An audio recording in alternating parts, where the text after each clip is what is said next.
물권법, 우리 시험 범위는 아닌데 여러분들이 민법총칙이나 채권법 공부하실 때 이 기본 원리를 모르면은 말이 안 돼요. 특히 이제 뭐 등기가 넘어간다 뭐 이런 식으로 여러 가지 굉장히 특히 민법 총칙에 많이 나오거든요.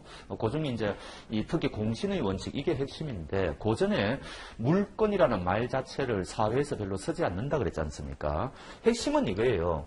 이 여기서 말하는 물건은 물건에 대해서 도대체 어떻게 우리가 지배를 하고 있느냐, 어떤 형식으로 지배하고 있느냐, 그게 이제 8가지 형식으로 지배하고 있단 말이죠.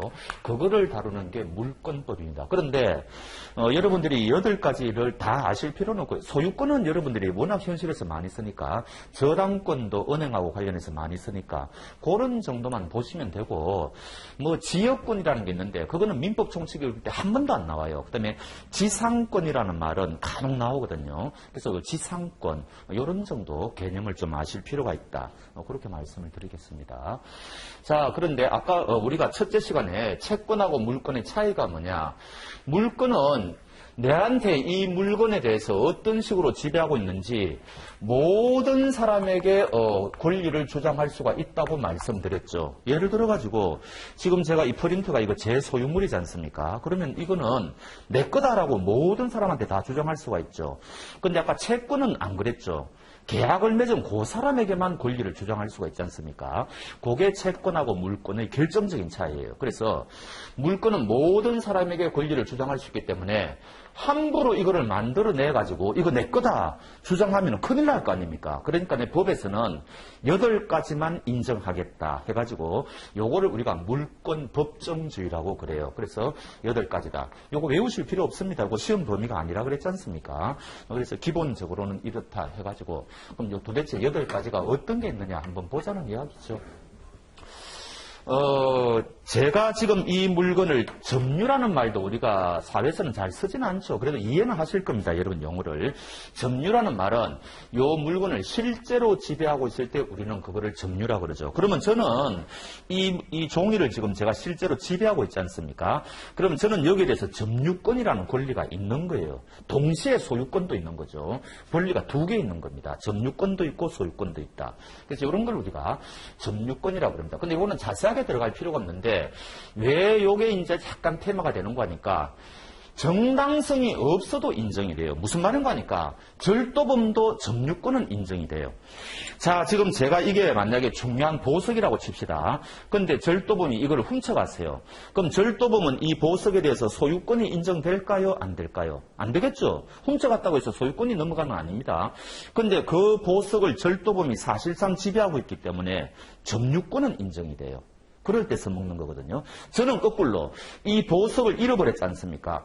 소유자는 저죠. 소유권은 있어요. 근데 점유권은 있습니까? 없습니까? 없어요. 이런 식이 되는 거거든요. 그래서 대개의 경우는 소유권하고 점유권이 일치하는데 이런 일이 발생할 때는 일치하지 않거든요. 이런 어떤 기본것만 아시면 돼요. 그다음 여러분들이 이제 이 소유라는 말 우리가 현실에서 아주 많이 쓰는데 이제부터는 여러분들이 3가지 단어는 외우셔야 됩니다. 여러분들이 뭐 가방을 지금 소유하고 있다, 뭐를 소유하고 있다 그러잖아요. 그러면은 3가지 할 수 있는 일이 있어요. 그거 사용할 수 있죠, 당연히. 그 다음에 그거 남한테 빌려가지고 임대료 받을 수가 있지 않습니까? 이게 만약에 뭐 아파트라든지 뭐 이런 거라면요. 그 다음에 돈이 필요하면 처분할 수가 있지 않습니까? 그래서 소유라는 말 속에는 3가지 권능이라 그러는데 할 수 있는 힘이 있어요. 그게 바로 사용, 수익, 처분, 요 3가지가 있는 겁니다. 자, 요 중에서 사용할 수 있다, 수익할 수 있다, 요거를 남한테 예를 들어가지고 2년 동안 계약을 맺어가지고 다른 사람한테 사용 수익권을 넘겨주는 거예요. 요거를 우리가 여기 용자 따고 여기 익자 따져가지고 요런 거를 용익 물권이라 그래요. 그러면은 이제 저는 그거를 2년 동안 상대방한테 빌려줬기 때문에 저는 이제 사용 수익할 수가 없죠. 빌려간 사람이 사용 수익할 수 있을 거 아닙니까? 이때 그 사람은 용익 물권이 있다, 이런 이야기를 하는 겁니다. 그러니까 물권이니까 모든 사람한테 권리를 주장할 수가 있겠죠. 그럼 요게 3가지가 뭐냐? 한번 봅시다. 요게 바로 여러분들이 이제 잘 쓰지 않는 말인데, 요거는 앞으로 민법 총칙 읽을 때 자주 나오니까 요 지상권은 아셔야 돼요. 요거는 다른 사람의 토지를 이용할 수 있는 권리입니다. 토지입니다. 제가 지금 건물을 하나 짓고 싶은데 땅이 없어요. 그러면 저는 다른 사람 땅을 빌려서라도 내가 거기에 건물 지어야 되겠다. 나무를 심어야 되겠다. 뭐 이런 게 있을 수가 있지 않습니까? 이때 그 토지를 빌리는 권리를 지상권이라고 그럽니다. 장기간 계약을 맺어야 되겠죠. 그럴 때는. 그래서 이런 거를 지상권. 뭔가를 소유하기 위해서 이 대부분의 경우에는 건물 같은 건데 아까 말씀드린 나무 같은 것도 되고요. 그 토지를 사용할 수 있는 권리다. 요거를 지상권 외우셔야 됩니다. 근데 현실에서는 이게 지상권이 발생을 안 해요, 별로. 여러분들이 토지 임자라면은 누가 와서 여러분들 토지를 빌려주십시오 했을 때 지상권 계약 맺을 것 같습니까? 지상권 계약을 맺게 되면은 이 사람은 물권자가 되지 않습니까? 물권은 모든 사람한테 자기 권리를 주장할 수 있다고 그랬죠. 굉장히 강력한 겁니다.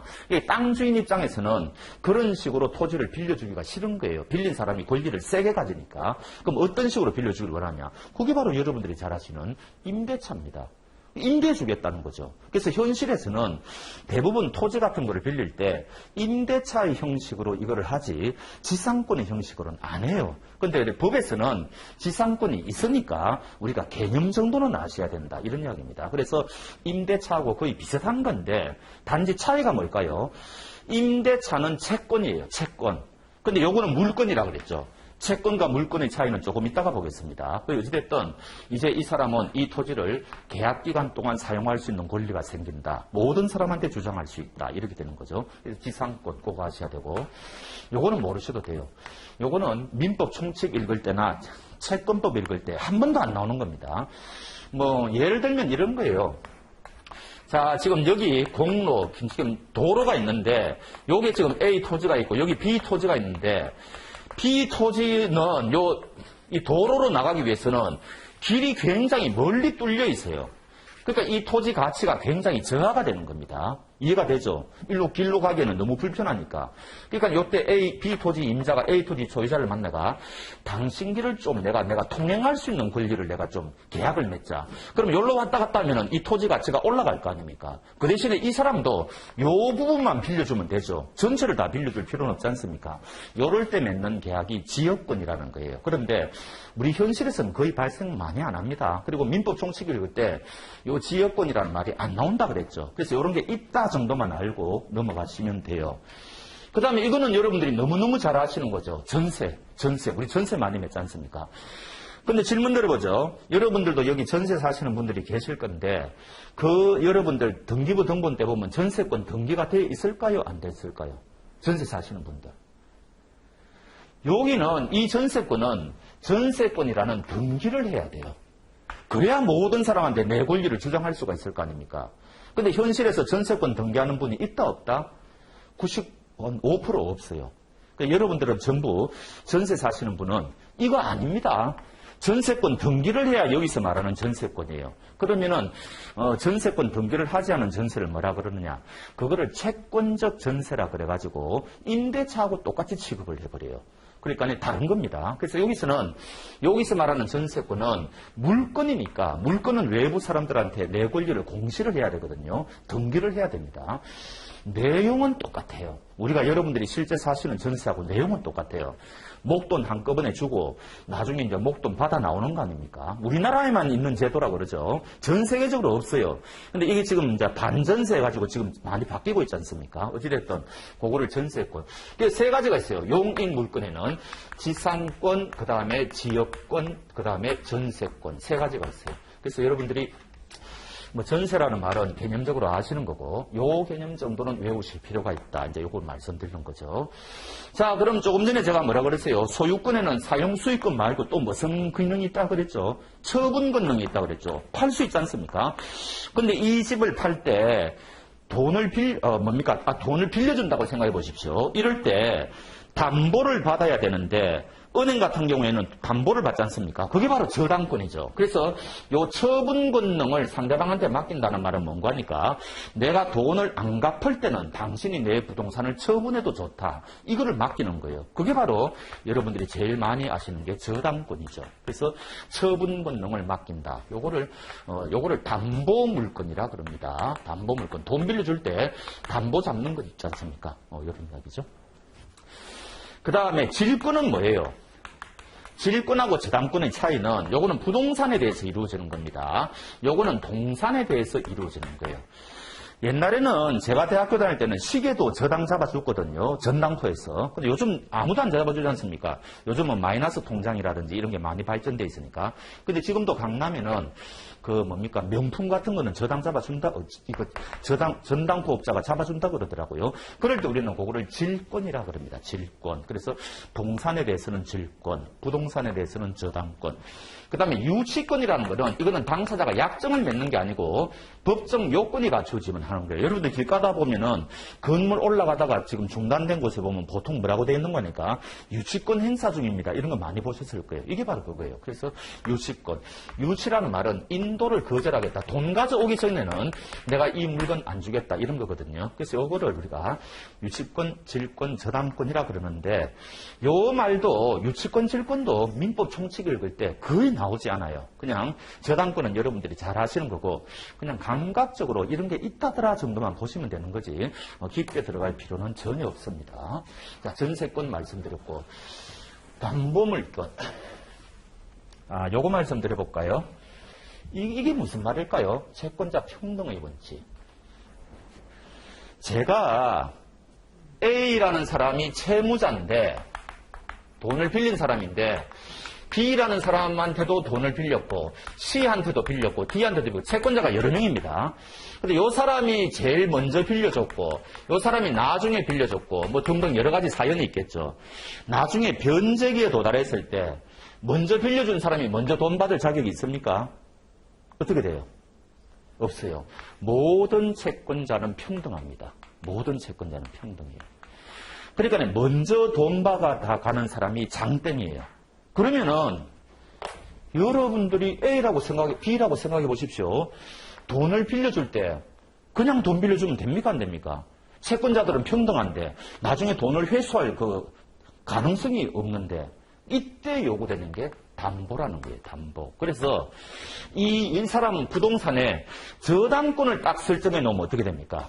내가 먼저 돈을 받아갈 수 있는 권리가 생기는 거죠. 이런 거를 우선 변제권이라 그래요. 그러니까 이 담보물권은 이것 때문에 필요한 겁니다. 그러면 이제 나중에 이 사람이 돈을 안 주더라도 이 사람은 저당권을 설정해 놓으면은 이제 든든하겠죠. 그런 식이 되는 겁니다. 그래서 이게 담보물권은 그래서 필요하다. 우선 변제권이라는 게 있다. 그렇게 아시면 되고요.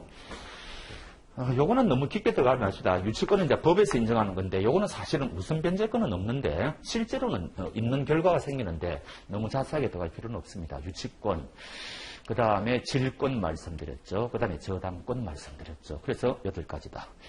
자, 이제부터가 중요합니다. 이제 요게 이제 민법 총칙 공부할 때 필요한 거죠. 공시. 공은 공적이다, 이런 이야기고요. 시는 알린다, 이는 나타낸다, 이런 뜻이거든요. 자, 조금 전에 물권, 8가지 물권이 있다 그랬는데, 여러분들이 물권 해가지고 뭐 좀 힘들면 소유권 생각하시면 돼요. 그러면 나는 물권을 모든 사람에게 주장할 수 있다고 그랬죠. 그러면 제가 어떤 물권을 가지고 있는지를 외부 사람들한테 알려야 될 거 아닙니까? 손대지 마라. 이거 내 거다. 손대지 마라. 이거를 우리가 공시라고 그래요. 알려야 된다는 거죠. 그래야 이제 그 사람의 물권을 사람들이 침해하지 않을 거다. 채권은 공시할 수가 없습니다. 제가 어제 친구한테 100만 원 빌려줬어요. 그걸 어떻게 외부에 알리겠습니까? 알릴 방법이 없다고요. 안 그렇습니까? 알릴 수가 없지. 근데 물권은 알릴 수가 있어요. 부동산은 어떤 식으로 알리느냐? 이제 다음 페이지 나오겠죠. 부동산은 등기를 통해서 알리면 됩니다. 그러니까 등기부 보면 돼요. 등기부는 누구나 뗄 수 있습니다. 다 뗄 수 있어요. 그럼 이 부동산 때 보면은 이 사람 소유자가 누군지, 이거 어느 은행에 얼마 저당 잡혔는지 다 나타나잖아요. 그러니까 부동산은 등기를 통해서 공시를 하는 겁니다. 간단하죠. 근데 동산은 이게 움직일 동자잖아요. 사람이 이 물건을 움직일 수 있으니까 등기부를 통해서 할 수가 없어요. 그러니까 어쩔 수 없이 점유라는 방식을 통해서 하고 있습니다. 그래서 제가 이 물건을 지금 동산이죠, 이것도. 점유하고 있으면 여러분들은 어떻게 생각하시겠어요? 저 사람이 저 물건의 임자인 모양이다. 이렇게 추측할 거 아닙니까? 그런 식으로 공시하는 겁니다. 그래서 공시, 부동산은 등기부, 동사는 점유. 요거는 기본적인 거니까 일단 외우셔야 됩니다. 간단하죠. 자, 이제 오늘 오신 요것만 아셔도 굉장히 오늘 오신 좀 보람 있죠. 이제 공신의 인증. 요게 이제 여러분들이 민법 공부하면은 굉장히 헷갈리고 좀 이상하다. 내가 아는 거하고 좀 다르네. 이제 요렇게 이제 되는 거거든요. 자, 봅시다. 자, 그러면 우리는 거래를 할 때 공시 방법을 믿고 거래할 수밖에 없죠. 부동산 거래할 때 우리가 등기부 다 떼보잖아요. 그거를 믿고 거래할 수밖에 없단 말이죠. 그래서 누가 어떤 사람이 소유자라고 등기 쓰면 그 사람이 대부분 소유자가 맞겠죠. 그런데 소유자가 아닌 경우가 한 5% 정도는 생기게 돼 있습니다. 이럴 때 문제가 생기는 거죠. 자, 그러면 어떤 경우에 이런 문제가 생기느냐 한번 봅시다. 예를 들어 실제 건물 소유자는 A인데 이 갑이 사기꾼이에요. 그래서 이 사람은 A로부터 이 건물을 매수한 적이 없는데 매매 계약서를 위조해가지고 자기가 매수한 것처럼 지금 꾸미고 있다는 이야기입니다. 그래서 등기소에 가가지고 매매 계약서를 내놓으면서 자, 이제 이 건물에 대해서 소유자가 바뀌었으니까 내 이름으로 등기해 주십시오. 이렇게 내민단 말이죠. 그러면은 등기소에 있는 공무원들은 속아 넘어갈 거 아닙니까? 그리고 우리나라 등기소는요, 공무원들이 실질적 심사권이 없어요. 서류만 완비되면 해줘야 됩니다. 실제로 바깥에 나가서 실제로 조사하고 그러기엔 시간이 너무 많이 걸리지 않습니까? 조사할 수가 없어요. 그 형식적 심사권이라고 그러는데 서류만 갖추어지면 등기해줘야 됩니다. 그래서 해줬단 말이죠. 그래서 이제 이 사람이 사기꾼 이름으로 이제 등기부에 기재가 되어 있는 거예요. 근데 그렇게 되면 어떻게 되죠? 실제 소유자는 누구라고요? 이 부동산에 대한 실제 소유자는 A인데 지금 갑이라는 사람 이름으로 등기부에는 지금 나타나 있죠. 이 사람이 마음 놓고 이제 사기를 치는 겁니다. 자, 이제 갑은 이 사람은 10억 원을 받고 을에게 이걸 팝니다. 자, 1월 매매 계약을 체결하는 거죠. 그래서 을에게 판다.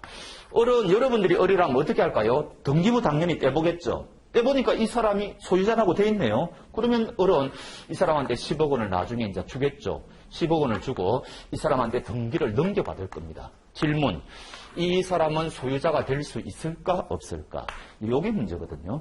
이게 이제 앞으로도 여러분들이 민법 공부할 때 끊임없이 발생하는 문제인데 얘가 보호가 된다는 말은 누가 희생된다는 말이에요? A가 희생되죠. 이 사람은 가만히 앉아서 부동산 하나 잃어버리는 거 아닙니까? 그죠? 근데 만약에 얘를 보호 안 하고 A를 보호하면 이제 누가 희생이 돼요? 을이 희생되죠. 10억은 날리는 거 아닙니까? 이 사람은 10억은 받아가지고 어디 잠적했겠죠. 그러니까 항상 민법에서 두 가지 큰 테마가 나오는데 진정한 권리자를 보호할 거냐. 진정한 권리자, 얘죠. 얘를 보호할 거냐. 요거를 우리가 거래의 안전이라 그럽니다. 거래의 안전을 위해서 을을 보호해야 될 거냐. 이런 문제가 끊임없이 발생하는 거예요. 그래서 민법을 보다 보면은 계속 똑같은, 그래서 우리 판례를 보면은 또 우리 입법자들을 보면은 어떤 경우에는 얘를 보호하는 경우도 있고요. 어떤 경우에는 얘를 보호하는 경우도 있어요. 그게 다 달라요. 그래서 그때마다 여러분들이 이해를 하시고 외우셔야 되는데, 자, 부동산의 경우에는 질문. A가 보호될까요? 을이 보호될까요? 여러분들 상식으로 이때까지 아는 어떤 법적 지식으로 누가 보호될 것 같습니까? 요 경우는 A가 보호됩니다. 우리나라는. 희한하죠? 대개의 경우는 을이 보호된다고 생각하거든요. 왜? 이 사람은 등기부를 믿었잖아요. 그 등기부는 국가가 관장하잖아요. 그럼 이 사람은 국가 사무를 믿고 거래한 사람이잖아요. 근데 보호가 안 된다는 거 아닙니까? 이게 이제 처음 민법 공부할 때는 황당하다 이렇게 되는 거죠. 요거는 우리나라 입법자들의 입법의 결단입니다. 그래서 등기부는 이렇게 외우십시오. 등기부를 믿고 거래했는데 실제 등기부상 나타난 사람이 그 사람이 소유자가 아니다. 이럴 경우에 유감스럽지만 이 사람은 보호가 안 된다. 이게 원칙입니다. 이게 우리나라 원칙이에요. 외국은 안 그래요. 외국은 이 사람이 보호됩니다. 을이 보호돼요. 근데 우리나라는 을이 보호가 안 돼요. 이유가 뭔가 하니까 여러 가지가 있다 그러는데 우리나라는 일제시대를 겪었고 6.25 전쟁을 겪었지 않습니까? 그러니까 그 과정에서 너무너무 현실적인 소유자하고 등기부상 소유자가 불일치하는 경우가 너무 많았다는 거예요. 그래서 그거를 꾸준히 일치시키는 작업을 지금 해오고 있는데 아직까지도 안 되고 있다는 겁니다. 그러니까 언젠가는 이게 어느 정도 이제 정비가 되면은 그때는 이게 바뀔 거예요. 그때는 얼얼이 보호되는 쪽으로 바뀔 건데 아직까지는 그 정도 수준이 아니다. 그래서 이때는 눈물을 머금고 A를 보호해야 되겠다. 이게 우리나라 국회의원들의 결단이라는 겁니다. 그러니까 이거 외우셔야 돼요. 아니 그러면 겁이 나서 거래하겠습니까? 여러분들 부동산 덩치가 10억, 20억 하는데 등기부를 믿고 거래했는데 나중에 보니까 그 사람이 실제 소유자가 아니다. 나는 어떡하라고 이렇게 되지 않습니까? 그래서 이게 문제가 너무 심각하니까 4가지 예외를 인정해요. 그건 나중에 우리가 요 다음 시간에 따로 공부하는 겁니다. 그래서 요거를 100% 보호 안 하면은 문제가 심각하니까 예외적으로 4가지 경우에만 보호해주겠다. 그게 우리나라 입법자들의 입법적 결단이고 그 4가지는 외우셔야 돼요. 그 4가지 이외에는 보호 안 해준다. 이렇게 아시면 됩니다. 일단. 그래서 이게 바로 공신의 원칙이라는 겁니다. 자, 말씀드렸죠. 어른 등기부를 신뢰하고 매수했다. 그럼 당연히 이 사람 보호받을 자격이 있잖아요. 근데 보호되느냐 안 되느냐.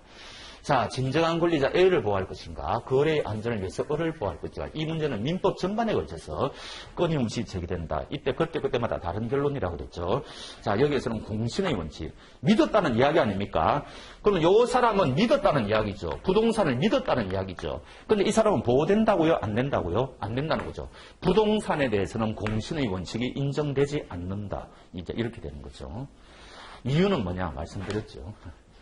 지금도 제가 듣기로는 그 우리나라 전국 그 등기부 등본을 떼보면 일본인 이름이 20% 나온다고 그래요. 일제시대 때. 그러니까 아직도 우리나라 등기부가 그 좀 굉장히 현실하고 안 맞다는 거죠. 그래서 어쩔 수 없다는 겁니다, 이게. 그렇게 생각하시면 돼요. 자, 그래서 부동산은 부중됩니다. 이거 여러분들이 민법 처음 공부할 때는 굉장히 이거 헷갈리는 건데 외우셔야 돼요. 이때는 진정한 권리자를 보호한다. 등기부를 믿고 거래한 자는 보호되지 않는 게 원칙이다. 매수인은 억세게 재수 없는 사람이다. 근데 이걸 100% 관찰하면 무서워서 거래할 수가 없을 것이다. 그래서 민법은 예외를 인정하는데 그게 바로 뭐냐? 요거는 무조건 이제 앞으로 이제 공부하다 보면 저절로 알게 돼 있는데 선의의 제3자에게 대항하지 못한다. 요 규정이 있으면은 얘가 보호가 돼요. 저 규정이 없으면 얘가 보호가 안 돼요. 그럼 저게 무슨 말이냐? 요거는 다음 시간에 공부하면 됩니다. 그래서 선의, 요 말도 이상하죠. 선의라는 말도 여러분들이 우리 사회 현실에서는 잘 쓰지 않는 말이고 대항이라는 말도 잘 쓰지 않는 말이고 이런 건데 하여튼 요런 구절이 있으면은 보호된다는 겁니다. 요게 딱 4군데 나와요. 요게. 그래서 요거는 나중에 외워야 됩니다. 그런 말씀. 근데 몰려있기 때문에 외우기가 쉬워요. 107조, 108조, 109조, 110조에 몰려있기 때문에 외우기가 굉장히 쉽습니다. 자, 이제 거꾸로. 동사는, 요거는 우리 그 민법 총책에서는 사실 나오지 않는데 상식적으로 알아놓으십시오. 자, A가 실제로는 노트북의 임자입니다. 근데 갑이 잠시 빌려서 쓰고 있다. 그럼 이 사람은 임차인이죠. 아니면 공짜로 빌리면 사용차주라고 그러는데 하여튼 잠시 빌려 쓰고 있습니다. 그럼 빌려 쓰고 있는 사람이 자기가 점유하고 있다. 그럼 누가 봐도 이 사람이 주인인 것처럼 보이지 않습니까? 그래서 이 사람이 사기를 쳐가지고 이거 노트북 내 거다 해가지고 팔아먹었다는 거죠. 자, 이럴 때 보호가 되느냐. 아까 부동산은 보호가 안 된다고 그랬죠. 근데 동사는 얘가 지금 갑이 노트북을 잠시 점유하고 있는데 소유자는 아니죠. 근데 상대방 어른 얘가 노트북을 점유하고 있으니까 얘가 소유자인 모양이구나 신뢰해가지고 이거를 50만 원에 산다든지 얘가 계약을 체결하겠죠. 이때 어른 보호가 되느냐? 요거는 보호가 돼요. 동사는 거꾸로입니다. 동사는 어리 보호가 돼요. 결론, 우리나라는 부동산은 공신의 원칙을 채택하지 않고 있는데 동사는 채택하고 있다. 그럼 동사는 왜 채택할까? 부동산은 전국적으로 거래가 일어나는 게 자주 일어납니까? 뜸하게 일어납니까? 뜸하게 일어나죠. 부동산 거래가 그렇게 자주 일어나요? 동사는 하루에도 전국적으로 수백만 건씩 거래가 일어나고 있지 않습니까? 지금도 어디에선가 일어나고 있을 것이고. 근데 동산의 경우에 얘를 보호하지 않으면은 여러분들이 어리라고 생각해 보십시오. 얘가 동산을 점유하고 있다 하더라도 진짜 임자인지 아닌지 조사를 해봐야 되겠죠. 그럼 이 거래가 신속하게 거래가 일어날 수 있겠습니까? 불가능하다고요. 그래서 전국적으로 하루에도 몇백만 건씩 거래가 일어나고 있는데 이 공신의 원칙을 채택하지 않으면은 거래를 할 수가 없어요. 그래서 눈물을 머금고 이때는 진정한 권리자를 희생시키고 얘를 보호한 겁니다. 그래서 동산은 거꾸로 가는 거예요. 부동산은 덩치가 금액이 크기 때문에 동산만큼 거래가 일어나지 않아요. 하루에 어쩌다가 한 건씩 일어나고 그러지 않습니까? 그렇기 때문에 이게 거꾸로 되는 겁니다. 그래서 요거를 우리가 뭐라 이야기하는 거니까 선의취득이라 그래요. 선이라는 말은 요것도 나중에 용어에서 할 건데 착하다 뜻이 아닙니다. 법에서 선이라는 말은 일정한 사실을 모른다는 뜻이에요. 모른다. 요거를 우리가 선이라 그럽니다. 그러면 요 상대방 을이 요 동산에 대해서 요거를 소유권을 취득하기 위해서는 얘가 소유자라는 걸 모르고 취득해야 얘는 보호받을 자격이 있을 거 아닙니까? 그러니까 요때 요거를 선의 취득이라고 하는 거예요. 아는 사람은 당연히 보호할 필요가 없죠. 그래서 동산은 이런 거를 선의취득해가 보호된다. 만약 부동산처럼 매수인이 보호되지 않는다고 치자. 그러면 매수인들은 매매할 때마다 매도인이 실소유자인지를 일일이 확인해야 되는데 이게 가능할까? 동산은 하루에도 수백만 건씩 전국에서 거래 안 된다. 그러니까 어쩔 수 없이 본다. 자, 그래서 정리. 민법은 부동산은 공신의 원칙을 인정하지 않는다. 동산은 인정한다. 요것만이라도 오늘 꼭 아시기 바랍니다.